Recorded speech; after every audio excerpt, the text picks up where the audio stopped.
Et bienvenue dans cette nouvelle émission, c'est François, j'espère que tu vas très bien.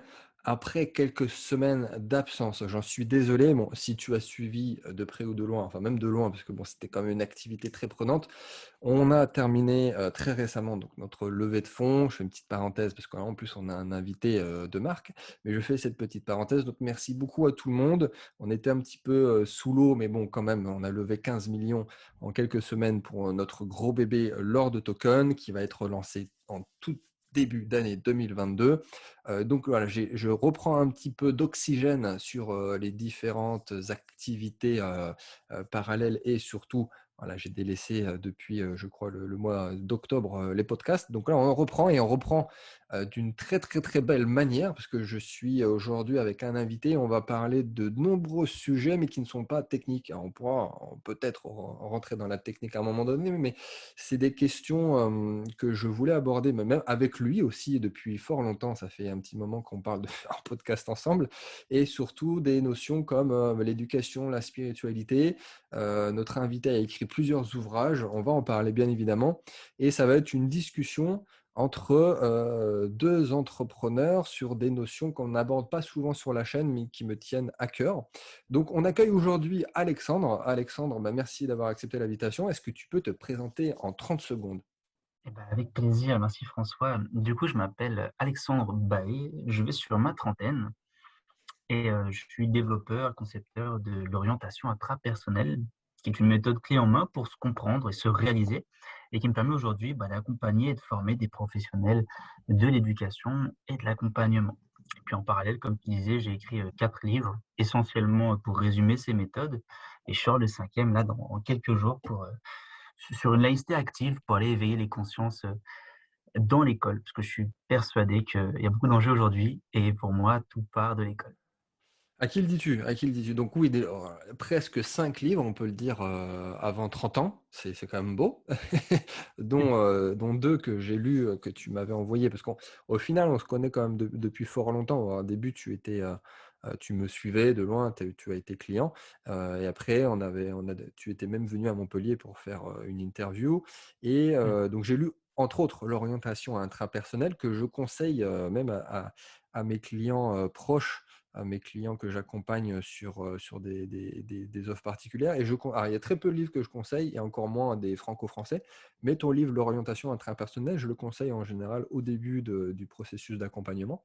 Est-ce que tu peux nous en dire un petit peu plus sur bah, déjà ton activité même et au-delà de ça, ce que tu partages dans tes livres, les questions existentielles de l'éducation aujourd'hui en France et aussi un petit peu plus loin, ça va un peu plus loin que l'éducation, hein. C'est aussi une question de mission de vie, de vision et des notions comme ça, un peu plus de développement personnel et on arrive aussi très vite à la spiritualité, on est d'accord?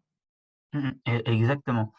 Bah, alors, en fait, je C'est suis tombé là-dedans, beaucoup de choses à dire. En fait, je suis tombé là-dedans parce que moi-même, j'ai eu beaucoup de difficultés à me comprendre, à me trouver à trouver ma voie et à la base, ce processus d'orientation intrapersonnelle, il est venu, à travers un questionnement de moi-même.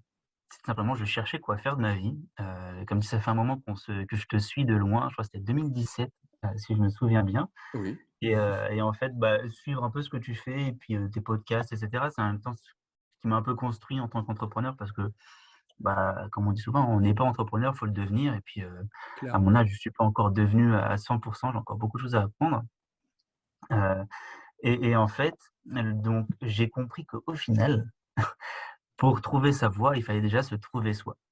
Donc, j'ai mis, allez 10-15 ans à comprendre ça et quand j'ai commencé à comprendre ça, je me suis dirigé vers, la psycho. Je suis tombé sur les ouvrages de Carl Jung et c'est Mmh. un peu grâce à lui que je suis tombé, là-dedans Très bonne et dé référence quand même. ouais, ah ouais, ouais.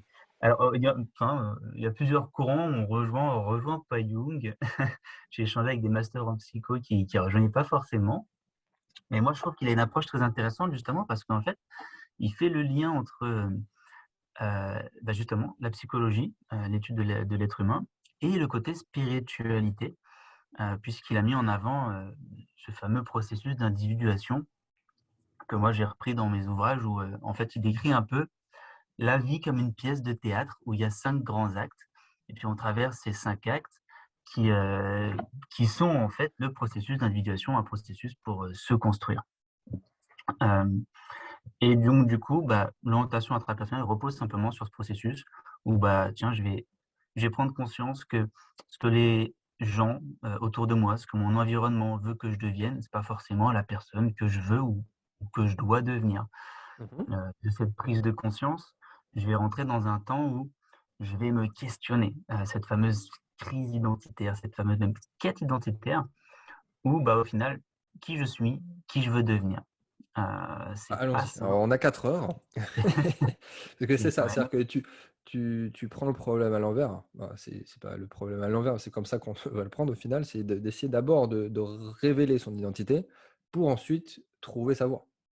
C'est exactement ça. Donc de ce temps où justement je me cherche et j'essaie de me construire, de définir plus ou moins qui je veux être, parce que là on peut faire émerger en même temps ces fameuses missions de vie, dont on parle, beaucoup en ce moment, j'ai l'impression quand on cherche sa voie, quelle mission on veut servir. Bah, une fois que j'ai fait émerger ça, et bah, tiens, c'est quelle profession, va me permettre simplement d'être aligné avec moi-même.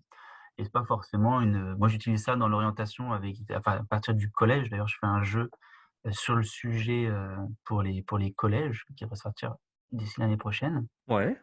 et l'idée c'est pas simplement, de se dire: «Bah, tiens, je vais créer ma boîte ou mon entreprise pour que ça me corresponde», mais en fait, c'est simplement prendre conscience que, ben, un métier normal en fait peut me permettre de m'épanouir, et d'être simplement bien à ma place. C'est vraiment ça que je trouve qui est important.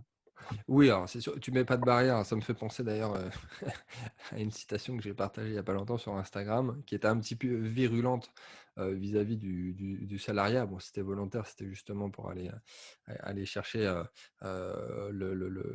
les commentaires, des internautes et donc ici, oui, c'est pas on parle pas forcément de parler que d'entrepreneuriat. On peut parler de métiers, divers et variés. Alors est-ce que j'imagine que c'est fait pour tout le monde, c'est, du plus jeune au moins jeune. Alors bien évidemment, on vous souhaite de trouver votre mission, vous qui nous écoutez aujourd'hui, le plus tôt possible, parce que c'est dommage ou même de découvrir que ça fonctionne comme ça dans une deuxième partie de sa vie. Est-ce que tu peux nous en dire un petit peu plus pour pas qu'on reste sur notre faim et d'avoir peut-être ouais, une méthode en particulier, une technique, comment tu procèdes? Comment je procède? Alors déjà, ouais, ça s'applique à partir de moi j'ai tendance à dire à partir de la quatrième. Mais après ça va D'accord, dépendre encore de la maturité des élèves. Par exemple, là, le jeu que je fais, oui. il va sortir sous Nathan. Je fais ça avec une personne qui a déjà édité un jeu, pour les maters, pour les primaires et l'idée, c'est déjà que ce soit ludique, parce qu'on est sur des notions d'identité et ces notions-là sont relativement complexes et peuvent La vite mettre mal à 4e, l'aise. oui, oui, oui. Alors je connais pas trop la génération, des 10-15 ans aujourd'hui, tu dois mieux connaître que moi, mais déjà en temps normal, c'est pas évident, mais je me mets à ta place. Bah, ouais, donc en fait, on est vraiment sur un processus de, je dirais, gamification. Moi, j'utilise la notion d'archétype, donc les archétypes de Carl Jung, encore une fois, qu'on peut retrouver dans le MBTI où le MBTI, tu as 16 personnalités. Après, ce que je reproche un peu aux tests de personnalité, c'est que, ils ont tendance à nous mettre dans une case. Là, l'idée, c'est vraiment d'aider les élèves à comprendre que leur personnalité, elle va se comprendre enfin, elle va se façonner sur leurs besoins profonds. Par exemple, si j'ai besoin de sécurité, je vais modéliser un comportement pour répondre à cette sécurité. Si j'ai besoin d'attention, je vais modéliser un comportement pour attirer de l'attention, et cetera, et cetera. Donc en fait, c'est en utilisant les archétypes, moi, il y en a 12 grands, 12 grands archétypes que je présente aux élèves comme étant des héros à l'intérieur de soi, en fait, puisque en fait, ces héros, ces archétypes traduisent simplement des besoins, 12 grands besoins profonds. Et en fait, on va étudier un peu. Alors soit j'ai fait un test, de personnalité, sous forme de questions, soit j'ai fait un test sur ma chaîne YouTube où en fait, on prend simplement conscience, des grands besoins que j'ai et puis entre guillemets «des archétypes qui m'animent», des héros qui m'animent Mmh. et en fonction de ça et ben, on va pas, réfléchir à l'orientation à travers un centre d'intérêt parce que les intérêts ça change, hein, demain je peux rencontrer, X personnes. Bah, regarde, je tombe sur François, je vais m'intéresser aux crypto-monnaies, je vais me dire: «Allez, je vais être ingénieur blockchain». Très bien, Et excellent. J'aime bien mais l'exemple. mais en fait, ça se trouve, je te connaissais pas il y a 2 semaines, puis j'étais parti sur autre chose. Donc en fait, les centres d'intérêt, ils peuvent rapidement changer, encore plus quand on est jeune. Donc, on va aller plus et explorer les besoins de l'élève, parce que même si les besoins, ça peut changer en fonction des situations qu'on traverse, on c'est quand même plus ancré et puis donc du coup, on va, chercher quelle profession répond à mon besoin, tout simplement. OK, alors ça a l'air facile, mais Ça a l'air ça facile. ça pourrait être quand même un sujet, que tu pourrais avoir en philosophie au bac, de quand même de trouver sa mission de vie, comment on le fait. Et encore le comment, je suis le premier à le dire à mes coachés, c'est une question, faudrait jamais commencer une question par comment. C'est pas la bonne question. Genre, limite, même un entrepreneur, s'il commence à se poser des questions de comment, il va très vite être bloqué parce qu'il va commencer à s'imaginer des choses pas possibles. C'est déjà avoir un pourquoi fort et Mmh. ensuite les questions de comment, ça devient très facilement, il y a toujours une solution à un problème. Mais, admettons là, on va plutôt partir sur un profil adulte, se pose une question de reconversion ou, tout simplement, voilà, des choses qu'on entend très souvent, même dans la liberté financière, des gens qui parlent d'argent, c'est, de quitter un travail qui nous plaît pas ou qui nous plaît plus, où il y a des problèmes personnels, professionnels et on veut complètement changer de vie. Comment on fait? Comment? Et par où on commence, pour éviter, justement d'avoir des personnes, qui soient frustrées à la fin de notre émission, tu vois ce que je veux dire? Ouais, bah, là, je te dirais, en fait, c'est qui j'ai besoin de devenir pour répondre à ce Exactement. comment, tu vois? En fait, l'idée, c'est déjà de donner une identité. Alors, ce qui est intéressant quand on fait ça avec des jeunes, c'est qu'on est en pleine crise identitaire. Mais le truc, c'est que ce qui est intéressant, c'est qu'elle revient rapidement puisque en fait, on dirige rapidement les élèves, n'importe qui, vers une, une identité qui repose sur un statut social plutôt que sur vraiment une identité: «Je sais qui je suis». On a tendance à vivre à travers nos étiquettes, notre Ouais, c'est profession, ça. Mmh notre mh. Mmh. statut et cetera. Donc là, en fait, en raisonnant en termes d'archétypes, derrière chaque archétype, donc une sorte de héros, il y a un mythe, il y a une histoire qui est rattachée derrière.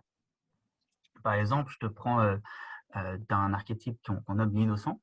L'innocent, il est là pour répondre à un besoin de sécurité et cet archétype, on le rencontre tous, ne serait-ce quand on est jeune, tu vois? On parle de l'innocence de l'enfant et derrière, à travers cette innocence, ben, on attire l'amour de nos parents, par exemple et comme ça, on voit que chaque archétype, chaque, heu, comportement qu'on adopte vient répondre à un besoin profond qui est là pour cet innocent, le besoin de se sentir en sécurité. Donc, pour une personne qui chercherait à mettre du sens, c'est déjà qui est-ce que je souhaite devenir? Et moi, j'utilise donc un outil que j'appelle le parrainage identitaire, c'est-à-dire qu'en fait, en liant cette connaissance, des archétypes et la connaissance de comment je fonctionne, tu vois sans doute la pyramide de Diels et je pense que Ouais. certains de tes auditeurs la connaissent et bah, je vais utiliser un archétype pour venir sponsoriser l'ensemble de ma personnalité. C'est-à-dire, imaginons, par exemple, tu vois, j'ai écrit 4 bouquins en 1 an. J'avais jamais écrit de livre jusqu'à présent et j'avais besoin d'assimiler beaucoup de connaissances. Et en fait, identitairement, j'ai été chercher donc «l'énergie» entre guillemets du sage, qui est un archétype également, qui a sa manière de raisonner et je me suis dit: «Pour que j'écrive tout ça, il faut que j'aille chercher une sagesse, des connaissances» et donc j'ai, comme ça, structuré toute ma personnalité différemment.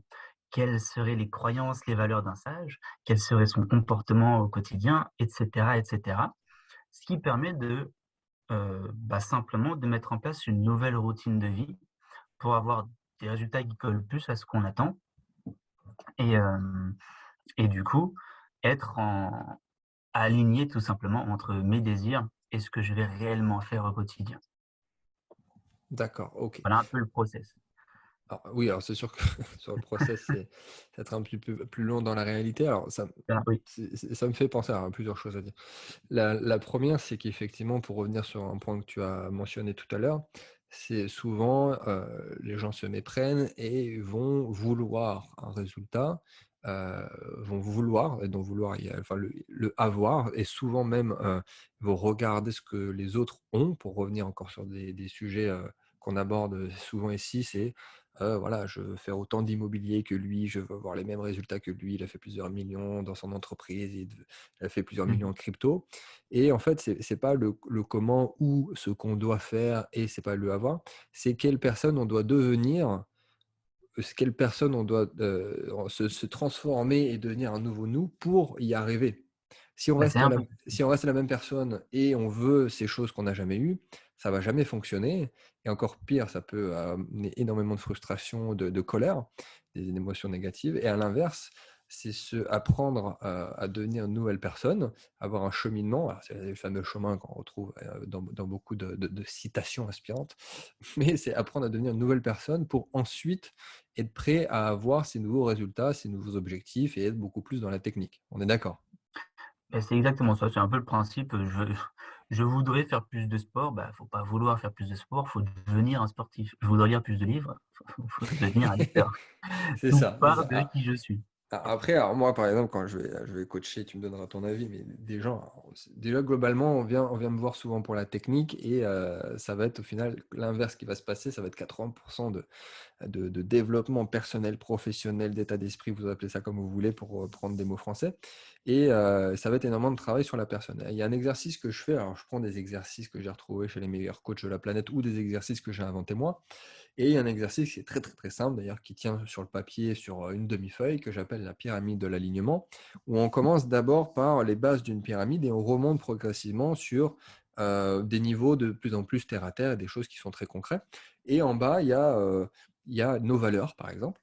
Enfin, c'est pas par exemple, c'est clairement, il y a nos valeurs qui ensuite vont définir notre mission de vie, qui va elle-même définir notre vision et ainsi de suite et ainsi de suite. Sauf que dans les valeurs, c'est un exercice qui est pas du tout facile à faire. Je leur dis de citer, les valeurs, de la personne, mais ça, c'est la partie facile. Je leur dis aussi de classer les valeurs que tu auras définies. Parce qu'avoir des valeurs, on a, hormis si on est un psychopathe ou si on est une personne horrible, on a des valeurs qui vont plus ou moins avoir les mêmes que celles du voisin. Ou alors, on va retrouver 80% des valeurs chez 80% des gens. Et ici, c'est de vraiment classer. C'est-à-dire que si tu devais sacrifier une valeur en fonction d'une autre, c'est laquelle devrait arriver dans une situation précise. Parce que justement, quand la situation arrive, c'est pas dans l'émotionnel que tu vas prendre ta décision, c'est parce que tu auras déjà défini tes valeurs. Et donc, tes valeurs, le vrai toi, va ensuite définir des niveaux au-dessus dans la pyramide de l'alignement, comme bah, ta mission de vie et plus globalement, en haut de la pyramide, ça va être ton business, ton activité, comment tu fais pour gagner de l'argent. Est-ce que c'est une bonne méthode, Alexandre? Mais carrément, bah, c'est carrément, en fait, ce que tu cites là, c'est intéressant. Tu dis un truc qui pourrait ressembler à ça. Alors à côté, moi, j'accompagne des jeunes avec, la Fondation des apprentis d'Auteuil et donc on travaille sur cette pyramide de deals avec l'identité et après, à un moment, on fait une partie éducation financière où, c'est, Robert Génial. Kiyosaki, justement. Il parle d'une pyramide un peu similaire pour les entreprises où bah, ça commence par le cash flow, après la second step, c'est, la communication, après c'est l'équipe et comme ça et puis tu prends conscience qu'en fait, le haut de la pyramide, c'est le produit. Mais donc du coup, ça dépend quand même de bases auxquelles on n'aurait pas forcément pensé. La communication qui arrive en deuxième position et puis autour, il y a des choses qui viennent consolider un peu l'entreprise, où il y a le leadership et puis en dessous, c'est la mission justement. Quelle est la mission de l'entreprise? Ouais. Et en fait, bah, c'est ça qui est intéressant, c'est quand une entreprise qui fonctionne et une personne qui est heureuse, et bah, il y a quand même beaucoup de similitudes, une entreprise et une personne, ouais, fonctionnent un peu de la même façon, on pourrait dire, il y a les mêmes étapes, pas forcément au même endroit, mais il y a des pyramides qui ressemblent, si on raisonne en termes de pyramide. Ouais. OK. OK, super. Bah, ça me rassure dans un sens. Moi, je je sais que ça fonctionne et les personnes, avec qui j'ai travaillé se reconnaîtront. Est-ce que, est-ce qu'il y a un point particulier que tu voudrais mettre en avant aujourd'hui, quelque chose qui te touche particulièrement ou, que tu retrouves très, très, très souvent et que tu voudrais partager aujourd'hui? Quelque chose voilà, qui est pas forcément, bien compris ou que la plupart des débutants, les gens pensent que c'est du bullshit et alors que c'est très, très important. Bah, il y a un truc que je trouve important et qu'on met pas forcément en avant quand on parle de trouver sa voie, c'est, la transition dans laquelle se trouve la société. Dans le sens où il y a plein d'avenirs possibles, et il y a plein de futurs possibles, mais il y a un seul avenir. Moi, j'ai découvert dans un de tes séminaires le côté disruptif, les technologies disruptives Ouais. Et justement, je t'avais rejoint sur, ta formation Fin d'un monde parce que j'avais découvert, il y avait un petit schéma justement qui expliquait les différentes Je me souviens. innovations disruptives qui viennent transformer un peu les sociétés et on comprenait aujourd'hui, il y avait la blockchain, il y avait la robotique, il y avait la génomique et cetera et je fais: «Waouh, c'est incroyable, il peut se passer plein de choses». Mais de l'autre côté, en même temps, il y a plein d'enjeux. Il y a plein d'enjeux, climatiques, social et cetera. Mais en fait, ce qui me questionnait beaucoup et en fait, ce que je trouve qu'on met pas souvent, sur le devant de la scène, c'est que, en plus, tu parles beaucoup de technologie, c'est pour ça, ça m'intéresse d'avoir ton avis en même temps. Par exemple, tu sais, on parle du métaverse beaucoup en ce moment avec Oui, Facebook, qui veut lancer tout ça. à tort et à travers, oui, c'est sûr. Et pour connaître un peu la réalité augmentée, ça consomme énormément d'énergie. Et donc, quand tu écoutes un gars comme un Jean-Marc Jancovici, qui est un peu Ouais. un expert francophone sur le domaine, qui t'explique que tu rentres en récession énergétique, je me dis des fois: «Mais au final, on est en train de mettre, pas mal de jeunes dans une voie où, bah, tiens, les métiers du digital, c'est porteur, donc tu en as beaucoup qui se lancent pour faire ça, tu as plein d'écoles du digital». Mais de l'autre côté, je me dis: «Est-ce qu'en fait, on n'est pas en train de se fragiliser en rendant tout le monde dépendant, justement d'innovation qui nécessite toujours plus d'énergie alors qu'on en produit toujours moins, tu vois? Donc c'est un peu le truc Alors que ça, j'aimerais mettre devant. c'est une question qui est super intéressante et effectivement, même des fois dans la blockchain, tu vois, dans le monde de la crypto, il y a la fameuse question de l'énergie qui revient très souvent, avec, aussi très souvent une conclusion qui est erronée sur la question de l'énergie sur les cryptos, sur le bitcoin et de la question de la digitalisation qui est aussi indirectement, je pense, liée à enfin tout ce qui est métaverse, tout ce qui est, voilà, de les même les NFT, mais encore plus le métavers qui est de se retrouver dans une ultra consommation. C'est-à-dire que il y a la société de consommation qui est arrivée à un bout et la société de consommation a réussi à trouver une solution, c'est de vendre des produits, qui n'ont aucune charge, et de produire à l'infini, c'est-à-dire le métavers et de tomber dans du coup l'ultra consommation. Par peut-être aussi, on pourra en parler un petit peu après, ce serait des sujets que je pourrais développer pendant des heures, justement par manque de spiritualité, dans une génération où, tout simplement aujourd'hui, on a des valeurs qui ont pris beaucoup plus de place que la spiritualité. Du coup, les gens se retrouvent là-dedans et encore plus les jeunes. Donc par manque de spiritualité, on va se retrouver dans l'ultra-consommation parce que c'est les valeurs des jeunes aujourd'hui. Donc, c'est une question à double tranchant, à la fois de vers où on va, déjà, spirituellement et de qu'est-ce que ça consomme effectivement. Ça on peut même retomber dans la question de la consommation de l'énergie, parce que quelle est la solution? Parce qu'on peut aussi très bien demain, trouver, une source d'énergie, presque illimitée et non qui coûterait rien du tout, pour situer, les travaux qu'on est en train de faire sur l'énergie, nucléaire, mais entre la fission et la fusion, qui sont 2 choses complètement différentes. Mais si demain, je te pose la question aussi, on trouve une énergie comme ça, qui coûte rien et qui est quasiment illimitée. C'est-à-dire qu'on va tomber dans une civilisation où tout le monde, du coup, va, utiliser de l'énergie parce que ça coûte rien et on ne sera plus dans le manque. Du coup, on va détruire la planète encore plus. On est d'accord? Si tu Ouais, vois ce que je ouais, si je vois tu vois carrément le ce que tu raisonnement. veux dire. Donc Ouais. est-ce que c'est l'innovation, est-ce qu'effectivement, tous les scientifiques, les ingénieurs qui sont en train de travailler sur la question de l'énergie trouve, ce qui est possible, hein, alors pas de suite à court terme, mais dans 50 ans, cette, source d'énergie qui coûte rien et qui est limitée, dans une civilisation où déjà quand c'est ultra limité et on est en pente décroissante, les gens, ne sont pas plus alarmistes que ça et continuent de consommer et d'utiliser de l'énergie comme, si c'était illimité. Donc si en plus on arrive à avoir ce type d'énergie, on aurait, ce serait une solution pour certains problèmes, effectivement, comme les technologies, l'innovation qui a besoin d'énergie. On réglerait ce problème-là, mais on ne réglerait pas du tout. Au contraire, on pourrait euh, accélérer, en fait, on va dire, la descente aux enfers de, bah, du coup, des questions comme l'écologie ou de la consommation d'énergie. Mmh mh.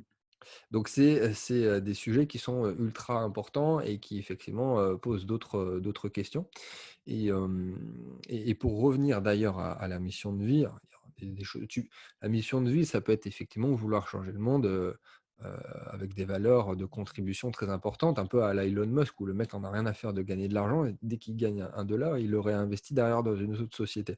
Mais est-ce que tout le monde a, envie de changer le monde? Et là, ça me fait penser à une personne en particulier que j'ai accompagnée qui et qui m'avait dit, ce qui est la première fois qu'on m'avait dit quelque chose, attends, je vais essayer de te retrouver le message, mais qui m'avait expliqué que, lui justement n'avait pas envie, heu, d'avoir, une mission de vie importante, n'avait pas envie en fait de changer le monde. C'est ça, je viens de retrouver le message. Qu'il n'avait pas la prétention de changer le monde, et qu'il s'en foutait en fait de laisser quelque chose après sa mort. Et que lui, en fait, voulait tout simplement vivre un maximum d'expériences, découvrir des choses et à petite échelle, d'essayer un maximum de passer du temps et d'aider ses proches. Mais ça c'en était là, il voulait pas plus. On peut tomber dans un certain nihilisme, mais comment tu vois les choses et qu'est-ce que tu réponds à quelqu'un qui veut être soit nihiliste, soit qui va répondre quelque chose comme ça, genre que la mission de vie, bon, du moment que tu es libre financièrement, tu consommes et puis basta, tu as rien à faire d'autre et tu as pas la prétention de changer le monde. Après cette philosophie, c'est un peu comme, Épicure au final. Heu, je te dirais, en tant que tel, dans la société, tout le monde est un peu libre aujourd'hui de penser et de vouloir vivre comme il veut. Hem, en tant que tel, tu vois, il parle déjà de contribuer, puisqu'il parle de sa famille. Donc Bien je sûr. pense, changer le monde en fait, il y a quelque chose qui peut mettre en même temps la pression et je le vois quand je vais dans les lycées. Tu as l'impression qu'il y a plein d'enjeux et que justement tu dois y s tu dois justement apporter ta pierre à l'édifice. Mais il peut y avoir quelque chose de très, bah, tu vois, ça c'est lourd en fait comme fardeau. Changer le monde, tout le Ah monde est pas bah, ça prêt, c'est tout le sûr monde que c'est lourd, oui. tout le monde n'est pas Hercule, tu vois? Et puis, c'est un vrai voyage du héros là, qu'on qu'il faut avoir envie d'emprunter. Je pense déjà qu'il faut pas forcément se mettre la pression et c'est vrai dans le terme mission de vie, heu, ça peut être interprété différemment par en Ouais, fait, encore une fois par ça peut chacun. faire peur. Exactement, une mission de vie, qu'est-ce que je dois faire au monde? Et en fait, je pense à partir du moment où tu es suffisamment, conscient de ton impact sur le monde et que tu vis en conscience de ça et que, tu tu vas pas forcément contribuer au bonheur des autres, mais tu vas pas contribuer en tout cas à leur malheur et tu es conscient de ton impact autant sur l'environnement que sur la vie, tu vois, en général. Je pense vraiment que ça à partir du moment où il y a un rapport avec la vie, tu vois, ce côté un peu spirituel peut-être qui manque aujourd'hui et que tu vas pas, faire plus de mal que tu ne fais de bien, bon, bah, la personne à partir du moment où elle est en accord, ça risquerait de la brusquer, tu vois? Ouais. Et de pas lui apporter, grand chose de plus, tu vois? «Mais si, tu vois, il faut que tu contribues, il y a des choses à faire». Fait ouais, mais Ah bien déjà sûr, si la alors je vais donner une bonne réponse et en plus dans tous les cas, ça restait un profil qui m'a quand même payé pour que je l'accompagne. Donc il y avait quand même une démarche proactive et que c'était pas non plus un nihiliste, profond qui voulait rien faire dans la vie. Donc il y a des choses à dire et à ne pas dire en fonction de la motivation de la personne, de la période dans laquelle elle est dans sa vie aussi et de sa volonté de puissance, pour reprendre un terme, de Nietzsche aussi, puisqu'on n'a pas tous la même volonté de puissance, on n'a pas tous envie de, changer les choses à une échelle, que pourrait avoir celle du voisin ou sur l'échelle d'Elon Musk, par exemple, pour aller sur une autre planète. Donc c'est important de faire les choses à son échelle et alors est-ce que toi d'ailleurs, ça me fait penser, est-ce que tu as déjà eu des profils comme ça, récalcitrants, alors que ça soit des jeunes ou des moins jeunes et comment tu réussis à rebondir sur, «Ah non mais oui, mais effectivement c'est une question quand même très importante, ça me fait peur, j'y arriverai pas», c ou alors voire même pire, c'est du bullshit, ça n'existe pas, je continue à faire ce que je veux faire. Peut-être même pour se protéger, mais est-ce que tu as eu des cas comme ça un peu compliqués? non, j'ai pas forcément de cas compliqués. Par contre, ce que tu m'as dit avec la personne que tu as accompagnée, ça me fait penser à, c'était une jeune justement, qu'on accompagnait et qui aimait pas les gens. Elle aimait pas les gens et en fait, Ah c'est en ouais, ouais, ça où là, c'était énerve. OK, je très bien. trouve ça intéressant parce que dans le fond, en fait, je pense que, heu, j'ai alors je suis peut-être naïf, tu vois? Mais dans le fond, c'est une naïveté que peut-être je vais ça me fait plaisir de l'avoir. Le fait que je pense qu'en fait, l'homme, il est profondément, bienveillant, tu vois? Il essaye de faire Oui, le bien, même si c'est un quelquefois on animal fait le social en mal. plus, donc oui. Bah, si on fait le mal, je pense que c'est un mal pour certains et c'est un bien pour celui qui le fait, tu vois? Chacun a sa conscience du monde et cette personne, ce qui est intéressant, c'est que du coup, elle nous disait: «Moi, je veux pas travailler avec les gens, j'aime pas les gens» et en fait, elle a fait un petit stage, dans tout ce qui était commerce et puis, en fait, elle s'est aperçue que, bah et c'était intéressant parce qu'en tant que formateur, on se dit justement genre mais elle dit ça, mais ça se voyait au final. Ça se voit sur le visage, ça se voit dans l'état d'être que tu as ce que la personne pense d'elle et puis tu as ce qu'elle renvoie Et bien qui sûr. ne la trahit Et pas et bien au sûr, mais final, encore plus, alors, elle tu il y a des kiffait. choses déjà que tu dis pas à tes proches. Alors quelqu'un que tu viens un formateur que tu viens de reconnaître, enfin de rencontrer, il y a des choses que tu vas pas dire. Donc il y a aussi beaucoup de gens qui ont des carapaces et des Oui. choses même sans parler de carapaces, même vis-à-vis d'elles-mêmes, qu'elles ne veulent pas s'avouer parce que c'est le confort. C'est le confort, encore une fois, du nihiliste qui sait très bien: «J'ai une petite vie pépère, je regarde Netflix le soir, j'ai pas besoin de changer le monde, tout va bien, je consomme modérément et bon, au pire, j'aurai des regrets sur mon lit de mort, mais bon, voilà». Mmh mh. Donc c'est aussi pour ça que je te pose la question et est-ce que toi, alors, tu as des peut-être des ressources, alors je conseille tes livres à nos auditeurs, mais peut-être des ou même des philosophes ou des personnes en particulier que tu conseillerais ou que tu as une appétence particulière pour, leur discours? Ou des livres ou des formateurs, je ne sais pas. Bah, des livres en tant que tels, alors moi je enfin, c'est vrai qu'au Il faut y en final, avoir beaucoup, mais des livres, il y en a tellement des livres. En fait, on est ce que l'on est à travers l'histoire qu'on se raconte. Je sais pas si tu vois ce que je veux dire? ouais, Mais je suis au final, tout ce qu'on fait se justifie par le mythe auquel on appartient. Donc il y a le mythe de la sur laquelle, par exemple, la société repose, qui est le mythe capitaliste et qui, bah, au final, qui justifie une certaine façon d'être au monde. Et puis il y a le mythe qu'on se raconte sur soi, l'histoire qu'on se raconte. Et explorer en fait, les mythologies, par exemple, permet déjà de répondre à certaines problématiques qu'on peut rencontrer, tu vois? Alors pour le coup, là, tu as tous les Joseph Campbell qui je pense que c'est un peu un des experts d'un point de vue mythique.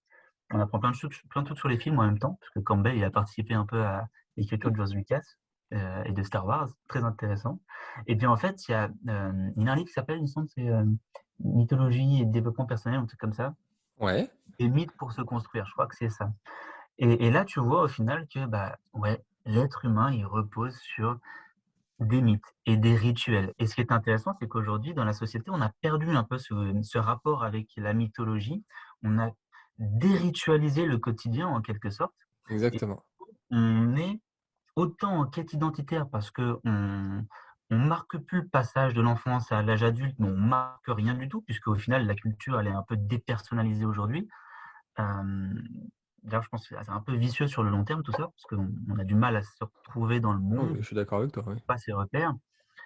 Donc vraiment à l'étude des mythes, je pense que tu as beaucoup de choses qui peuvent partir d'ici, et tu peux vraiment trouver une grosse aide là-dedans.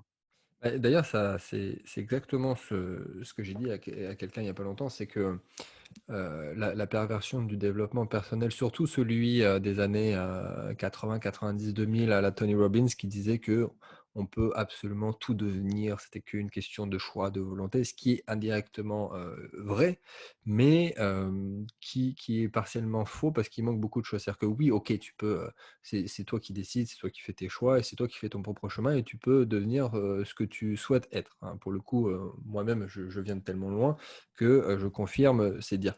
Mais pour beaucoup, ils ont occulté la question du passé, la question de ce qu'on est et la question de, comme pour reprendre ce que tu viens de dire, de la mythologie, des mythes et de la construction pendant des millénaires de l'être humain. Et pour le coup, il y a une citation très, très courte de Nietzsche, encore une fois, qui répond très bien à ça, c'est, de féconder le passé en engendrant l'avenir, tel est le sens du présent. Et c'est pas juste engendrer l'avenir qui est le sens du présent. C'est aussi de féconder le passé. C'est de vis-à-vis de Ouais, qui on tout à est, fait. d'apprendre à se connaître, si tu vois ce que je veux dire, et de pas faire juste: «OK, non, je viens de nulle part», que ça soit la famille, l'éducation, la culture, le pays. Non, c'est de savoir, de connaître l'histoire de la famille, de notre culture, de notre pays, de notre civilisation, de beaucoup de choses et de féconder le passé, de ce qu'ont écrit et pensé, pendant des siècles et des millénaires les précédents penseurs, philosophes et autres, mythologie, même littérature, sans parler de philosophie, pour derrière, engendrer l'avenir. Mais pas que se dire que tout est possible et on oublie tout et on fait table rase et voilà et on passe sur quelque chose d'autre parce qu'avant c'était moins bien, ce qui est complètement faux. Donc de se connaître aussi vis-à-vis de ça, de d'où on vient, va nous faciliter en fait la tâche de nous révéler. Est-ce que tu es Exactement, parce que c'est d'accord? vrai que tu as ce côté mission de vie justement, tu ça vient souvent en fait combler des blessures qu'on a pu avoir quand on était un peu Ah oui, jeune, tu bah, vois? ça c'est certain. Moi-même, j'ai fait l'exercice sur moi, tu vois? Je me dirige dans le côté formation et j'étais pas un très bon élève.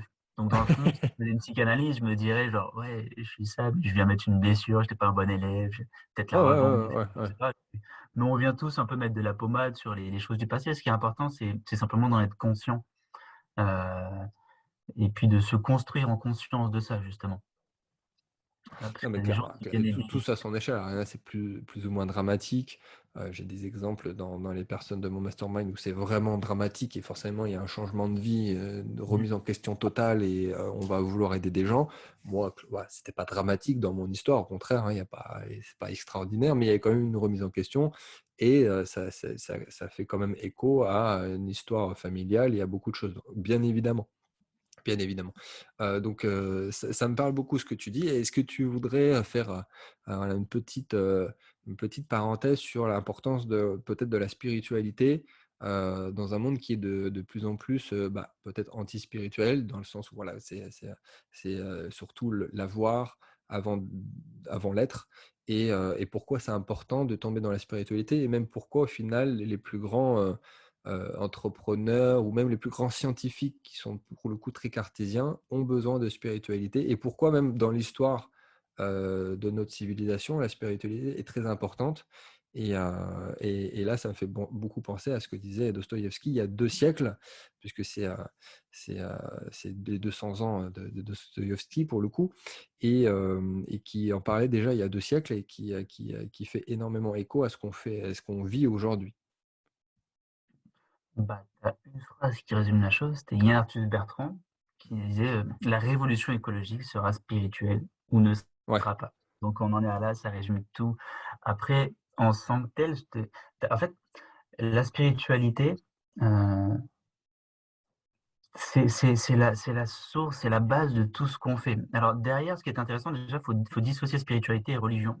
C'est pour ça que je sors un livre sur le sujet parce que quand j'ai voulu amener ça en éducation, on dit: «Ouais, c'est sectaire un peu», enfin tu Ouais, vois? c'est sectaire, ouais, direct. C'est: «Oh, il va nous parler de Des religion, l'État et la religion, c'est fini monsieur». Je suis tombé de très haut parce que justement, en fait, on met ça à la même échelle alors que, bah, la religion, c'est vraiment culturel. C'est d'où je viens, c'est l'histoire de la famille. Il y a toute une culture derrière, c'est une interprétation, d'un ensemble de croyances comme étant une vérité. Alors que la spiritualité, c'est essentiellement le rapport que j'entretiens avec mon environnement. C'est moi et mon environnement. Et du coup, il y a une grosse notion de sens. Et et ce que c'est intéressant, c'est que, même si aujourd'hui il y a plus l'importance de Dieu tel qu'il a pu l'être fut un temps, Dieu est un principe transpersonnel. Donc si on se réfère encore une fois à la pyramide de Diels, c'est plus grand que moi. Dieu, ça me permet de donner une importance à ma vie, de conditionner un peu mon comportement. Et aujourd'hui, en fait, avec entre guillemets «la doctrine laïque», vu qu'on a mis de côté, l'exploration spirituelle ou même Dieu en tant que tel, on a placé à sa place, l'argent et c'est là Ouais, où en fait d'un mythe religieux, on est passé à un mythe capitaliste, où du coup on n'était plus là pour servir, Dieu, mais le capital et c'est là, moi, c'est intéressant parce que si tu reviens un peu sur l'histoire des religions, tu vois que, l'Église justement, elle a elle-même perdu de sa force quand, on s'est aperçu qu'elle était improductive économiquement. Elle a perdu sa place à partir de ce moment-là, quand le capital a commencé à devenir de plus en plus important, ouais, non, c'est exactement ça. Non, c'est bien que tu reprécises aussi la différence, avec la religion. Alors, pendant très longtemps, la spiritualité égale, la religion. Mais, mmh mh. c'est un peu plus loin que ça, où les notions qu'on peut retrouver chez, le surhumain, chez voilà, c'est la spiritualité et j'avais fait un post sur Instagram où j'avais nommé ça, l'entrepreneuriat spirituel, que j'avais défini tout simplement par une aspiration vers le haut. tu vois, une exigence en fait envers soi-même avant de parler, des autres ou d'un potentiel, dieu ou d'une tierce personne. C'était une Mmh. exigence d'excellence personnelle, voilà, cultiver les valeurs qui te sont importantes, la liberté, l'autonomie, enfin ce que tu veux, ouais, que c'était une aristocratie de l'intériorité et que, pour moi, ça reposait sur 3 choses. Et là, d'ailleurs, on va retomber sur des notions, du passé, hein, de la mythologie ou de l'histoire, donc très important. Le premier, c'était, ce qu'on retrouvait chez les Grecs, donc le connais-toi toi-même. Là, pour le Mmh. coup, je pense que tu vas pas me contredire. C'était de vraiment de faire tomber le masque et d'apprendre à se connaître, intérieurement. Deuxième point, c'était, une valeur très, taoïste, c'est oublie-toi toi-même. Donc là, pour vraiment faire tomber, cette fois-ci, tout ce qui est égocentrisme, égocentrique et trixme, vraiment de faire tomber, en plus du masque, l'ego. Et en Mmh. troisième point, c'était, là pour le coup beaucoup plus moderne, mais le dépasse-toi, toi-même, dépasse l'homme, devient surhumain comme, pour le coup très nietzschéen, pour avoir une quête en fait, avoir la quête de soi et la quête du dépassement de soi. Donc ça pour moi, c'est ce que je définis par la spiritualité qui repose sur ces 3 piliers. C'est carrément ça. La spiritualité, c'est un voyage. C'est un voyage, qu'on doit faire vers soi et justement, tu dans la Bhagavad Gita, donc le livre de l'hindouisme, ce qui est intéressant, c'est que le livre lui-même t'invite à renoncer après à tout ce que tu as appris dans le livre. Ou dans le sens où celui qui C'est sait n'a beau. plus besoin des écrits parce que tu peux mal les interpréter. Et je trouve que justement, avec l'actualité, ce qu'on a parlé enfin, ce qui fait un peu l'actualité, de tout ce qui est extrémisme, et cetera, bah, je trouve que c'est intéressant d'avoir une idéologie justement, elle te dit à la fin, bah, tu as plus besoin du livre de référence quand tu as compris. Tu vois? Quand tu es «éveillé» en quelques guillemets, entre Mais guillemets. oui, bah, alors justement, comme tu parles, on entendra de plus en plus parler de politique en 2022, mais je pense aussi parce que c'est le manque de spiritualité, ou en tout cas le trop d'importance donnée à l'argent qui fait que il y a un manque et que du coup, on va se retrouver dans des valeurs qui soient d'extrême, d'un côté ou de l'autre, hein, mais des valeurs dans lesquelles on va se retrouver parce qu'on a tous besoin d'avoir des valeurs. Et comme la société les met de côté, hormis hormis l'argent ou l'ego ou d'être le meilleur, va faire que tu vas retrouver des valeurs qu'on retrouvait avant dans certaines idéologies ou certaines politiques, qui va faire que, on va retomber dans une quête de spiritualité que les gens retrouvent dans la politique. Ouais, beh, exactement, exactement. Ah, beh, ouais. OK, bah, très bien, on est tout le Bah, temps d'accord, c'est dans magnifique la Alex. politique non, dans la politique, il y a un côté, bah, c'est à partir du moment où tu es sur une idéologie, il y a une dimension spirituelle puisque c'est plus grand que toi, tu vois? Imaginons, je sais pas, j'appartiens à n'importe quel courant politique, c'est un peu au final, quand tu vas dans un meeting politique, c'est une sorte de religion et de messe, tu vois? Mais bien sûr, bah, parce que les gens se battent pour ça.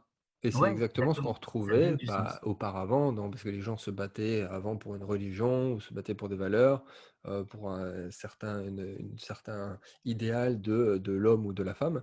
Et là, on retrouve ça dans la politique. Et ça me fait même penser que, alors c'est aussi indirectement pour ça que des courants qui sont, on va dire, mous, quand on parle de droite molle ou ce genre de choses, ont moins d'intérêt pour les gens parce que ce sont des valeurs molles, en fait, et du coup, les gens ne s'y retrouvent plus et ils vont rechercher un petit peu plus d'impact dans les Mmh. valeurs. Et ce que je voulais te dire, c'est qu'effectivement, un des seuls points qu'on retrouve, cette envie de se battre ou en fait de se surpasser, même en tant que spectateur, c'est le sport. Et le sport a, indirectement voulu être mis de côté par les politiques parce que c'est peut-être un des seuls endroits où aujourd'hui, bah, les gens sont, furax pour soutenir leur club de sport. Parce qu'ils vont devenir des surhommes, des surhumains pour soutenir leur club de foot préféré, leur club de basket préféré et c'est civilisationnel. C'est-à-dire que depuis toujours, il y a du sport, depuis toujours, on veut soutenir telle ou telle équipe comme on soutiendrait un pays, un courant politique et c'est pour ça qu'il y a beaucoup de politiques qui voudraient, réfréner en fait, l'impact du sport dans la société. Ah! Ah, j'avais pas vu, enfin, je voyais pas ça comme ça. Ah bah, il y a des, alors que je sais plus comment il s'appelle ce livre, c'est, Sport et civilisation, quelque chose comme ça, que je te conseille d'ailleurs. J'essaie de retrouver Sport et civilisation, la violence maîtrisée. qui a un excellent ouvrage sur le sujet, qui dit qu'effectivement, où on veut au maximum contenir, alors là je parle de le «on», c'est très général, mais l'État ou le gouvernement veut au maximum contrôler, les gens, le sport, et donne en fait une façon d'extérioriser à beaucoup de gens, parce qu'ils vont soutenir un sportif ou un club Mmh. comme ils soutiendraient en fait, leur pays, mais bah, ils vont plus soutenir un club de foot que leur propre pays. Et du coup, ça gêne beaucoup de politiques, tu vois? Oui, oui, oui. Oui, bah, oui, c'est le côté communautaire qu'il y a derrière. Bah, c'est le côté communautaire, tribu, dépassement de soi. On peut se battre pour, pour son club et en fait, l'homme, voilà, va devenir, bah, du coup, indirectement beaucoup plus l'homme que la femme, pour le coup, vraiment, parce qu'il va avoir beaucoup plus de testostérone et il va avoir cette volonté de puissance qu'on peut retrouver ailleurs dans l'entrepreneuriat ou dans la conquête à travers les âges et qu'on retrouve dans le sport et qui est très très compliqué à contenir. Ah bah, après tu es sur des besoins primaires en même temps, ou dans le sens où, le 1er besoin que tu as, c'est de te sentir en sécurité. Tu prends Bah, vite tribu, conscience que la sécurité, tu as dans le groupe et forcément une équipe et cetera, ça galvanise une foule, ça te exactement. permet d'appartenir à quelque chose et ah ouais, non, c'est vrai ce que tu dis. J'avais pas, vu ça sous cet angle. La violence maîtrisée du sport, tu vois? La violence Excellent. maîtrisée, exactement et bah, justement ça, la spiritualité permet de dépasser tout ça pour s'auto-maîtriser. Et c'est en ça où, enfin, pour revenir sur ce dont on parlait tout à l'heure, l'importance de la spiritualité, c'est que tu résous, les phénomènes de violence dont on parle aujourd'hui. Tu et puis en même temps, cette surconsommation dont on parle aujourd'hui, tu la résous aussi par la spiritualité, parce qu'une personne qui est vide à l'intérieur, elle se remplit de l'extérieur. Oui, Tu pourrais même faire une analyse sociologique là-dessus où au final, plus tu as vidé l'individu de ses repères familiaux, de ses repères spirituels, tu as mis en retrait la religion, plus en fait il est rentré dans l'idéologie consumériste pour combler ce manque de repères, ce manque de sens à l'intérieur, tu vois? Puis aujourd'hui, on comble ouais, ça c'est ça. consciemment ou inconsciemment par, le divertissement qui vient nous faire oublier un petit peu, le le vide à l'intérieur de soi, hein. À travers le divertissement et l'information qu'on consomme, il y a une sorte de pommade pour oublier qu'il y Ah a bah, pas bien sûr. forcément le sens qu'on Oui, veut bah, et là, ça part trop. je cite le sport, mais ça reste un loisir, Ouais, mais c'est un loisir, barbare. Genre, c'est un loisir barbare et d'ailleurs, ça me fait écho à tu dois connaître cette, citation qui est un peu longue d'ailleurs, qui dit que, les civilisations avec des hommes faibles créent des civilisations faibles qui créent du coup des temps durs et les temps durs créent des hommes durs et forts qui vont créer des civilisations fortes et ainsi de suite. Toi, c'est cyclique. ouais. Et, Mmh. pour le coup, c'est, en fait la dualité, j'en avais parlé dans une émission sur Nietzsche et le Bitcoin, entre Dionysos et Apollon. En gros, Dionysos, c'est la barbarie et Apollon, c'est la civilisation, tout ce qui est carré, et ainsi de suite. Et pour Nietzsche, notre civilisation aujourd'hui, enfin notre temps actuel est beaucoup trop civilisé. Ça manquerait de barbarie. On ne peut pas être Ouais, trop quand même, hein. Apollon ou trop Dionysos. Parce que Dionysos, c'est l'animal, le sauvage et dans l'autre sens, c'est l'homme civilisé. Mais il faut les 2, c'est la dualité. Il ne faut pas être trop civilisé. Mmh. Ça manque d'énergie dionysiaque sinon, ça perturbe l'équilibre de la société Faut et contenir la violence. il faut la contenir. Il faut la contenir. D'où aussi le sport qui est une violence maîtrisée. Et l'énergie, dionysiaque, donc de sauvage, on peut la maîtriser. C'est une énergie qu'on peut la brûler avec le sport, par exemple, ou on peut l'exprimer dans l'art, on peut la contrôler avec la méditation. Il y a beaucoup de choses qu'il faut faire. Mais il faut en fait se réapproprier le Dionysos pour plus le subir. Sinon on tombe dans une violence qui n'est plus maîtrisée justement. Donc il faut le rationnel d'Apollon et l'impulsif de Dionysos et ça nous fait une belle civilisation. Mais là, pour le coup, on est beaucoup trop, Apollon pour avoir Et notre c'est civilisation. ça. Justement, je pense qu'on arrive avec justement les extrêmes et cetera, qui montent. Tu en arrives à un moment où justement c'est plus si calme que ça aurait pu l'être. Puis la violence, je pense qu'elle est juste là, elle est pas si loin, Ouais, ouais, bah, c'est pas ça vers et en plus, l'intelligence. alors, il y a alors une citation de Jung, je ne sais pas si tu la connais justement, «La boucle est bouclée». Tu en as parlé dès le début de l'émission. Il disait que trop d'animalité défigure l'homme civilisé. Donc là, ce serait d'avoir trop de Dionysos, mais c'est pas le cas. Mais que trop de civilisation crée des animaux malades. Et là, Mmh. c'est le trop d'Apollon. Et c'est une civilisation de notre cher Jung. Donc très intéressant et merci de l'avoir cité. Alors je vais te poser cette fameuse, question que je pose à tout le monde. Qu'est-ce que tu crois vrai et que tout le monde croit être faux? Ah oui, on est sur la fin et je je redoutais, je savais pas si tu allais la poser parce que Ah j'ai bah, s'il y réfléchi a sur bien la une mesure tout à émission l'heure où j'allais te la poser, c'était bien celle-ci. et et j'ai hésité en fait, il y avait 2 choses. Au début, Tu en dis un c'était, 2 hein. hem, en fait, je crois que le monde n'a aucun sens et que c'est l'homme qui vient donner un sens à tout ça, tu vois? Au début, c'était ça et après je me suis dit: «Mais non, quand même, il y a un sens», mais même en disant ça, c'est moi qui viens donner un sens. Donc je pense qu'il y a pas forcément de sens à cette histoire de mission qu'on se donne et cetera. C'est nous-mêmes qui venons simplement écrire, bah, l'histoire qu'on veut vivre, tu Oui, vois? c'est ça. Et donc c'est la conscience, tu vois? C'est là, ce serait la deuxième chose que je croirais de pour le coup vrai, c'est que, la conscience, c'est peut-être le but ultime de l'univers si jamais il y a un but, tu vois? Parce que,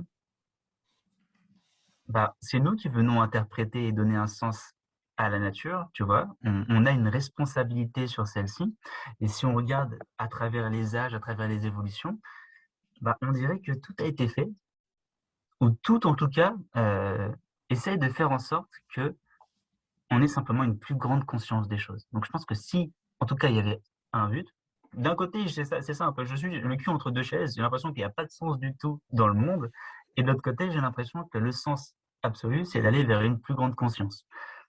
Mais encore une fois, Ouais. c'est des croyances, donc ça peut changer, ça peut être des constructions. Je suis pas arrêté encore sur comment je me situe, Et comme dirait Dostoïevski, «La beauté sauvera le monde». clairement. Bah, j'ai hâte de lire, ton 5e ouvrage en tout cas. Ouais. Où est-ce qu'on peut te retrouver? Comment on fait pour te suivre, faire appel à toi pour, acheter tes livres, tes différents ouvrages? Et bah, alors j'ai la chaîne YouTube ou soit on met nivosub.fr, qui redirige vers la chaîne YouTube ou vers mon site, internet où j'explique un peu les différentes méthodes, les démarches. Mmh mh. Les livres sont tous sur Amazon. Fut un temps, ils étaient sur la Fnac, mais il y a plus de stock, donc ils sont tous sur Amazon, ou alors directement sur mon livre et c'est moi qui les envoie avec un petit mot dedans. OK, vaut mieux passer par toi, non? Ouais, bon, c'est pareil, c'est assez kiff-kiff. Amazon, c'est plus rapide. Oui, tu m'étonnes. Bon après c'est Amazon. Alors, merci. Bon, on va essayer de mettre tout ça si j'oublie pas dans la description. Comment tu veux conclure cette émission? Je te laisse, la parole. Qu'est-ce que tu veux, nous dire en conclusion de cette superbe émission podcast? Bah, merci à toi pour l'invitation. Quelle lourde tâche que de devoir conclure. Je reprendrai le fameux En vu qu'on a une parlé seule heure. vu qu'on a parlé de spiritualité, «Connais-toi toi-même, hein, et tu connaîtras l'univers et les dieux» entre guillemets. Et je pense vraiment que quand on qu'on va vers ce délire un peu spirituel, enfin, moi la spiritualité, c'est ce qui m'a permis de savoir en tout cas que je suis à ma place, de mettre du sens. Ah bah, Mais c'est clairement. encore une fois le sens que je donne à la chose.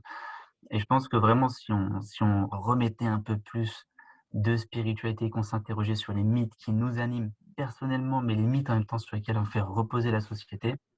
Si par exemple on passe d'un mythe au service de l'économie à un mythe au service de la vie, bon bah voilà, il y a plein d'enjeux aujourd'hui, je pense qu'on les résout simplement en changeant l'histoire sur laquelle on fait reposer le monde.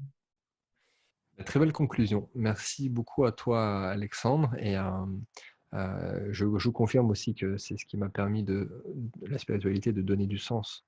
Même plus que donner du sens, c'est essayer d'aller plus loin en fait que, simplement faire les choses parce qu'elles doivent être faites et alors même si on reste relativement jeune quand même à nos âges, dans la trentaine, je pense qu'on est quand même un peu plus mature sans prétention que, que les gens de notre âge et on essaye de le partager et aussi indirectement, ça peut être intéressant de voir nos chemins respectifs et de voir vers où on va et de faire une émission tous les ans en fin d'année et de voir ce que ça donne et de vers où on va aller et surtout, du pays et de la planète, en globalité. Donc merci beaucoup, donc je vous invite à aller découvrir les différents travaux d'Alexandre et on se dit, à très bientôt pour une prochaine émission. Encore merci Alexandre.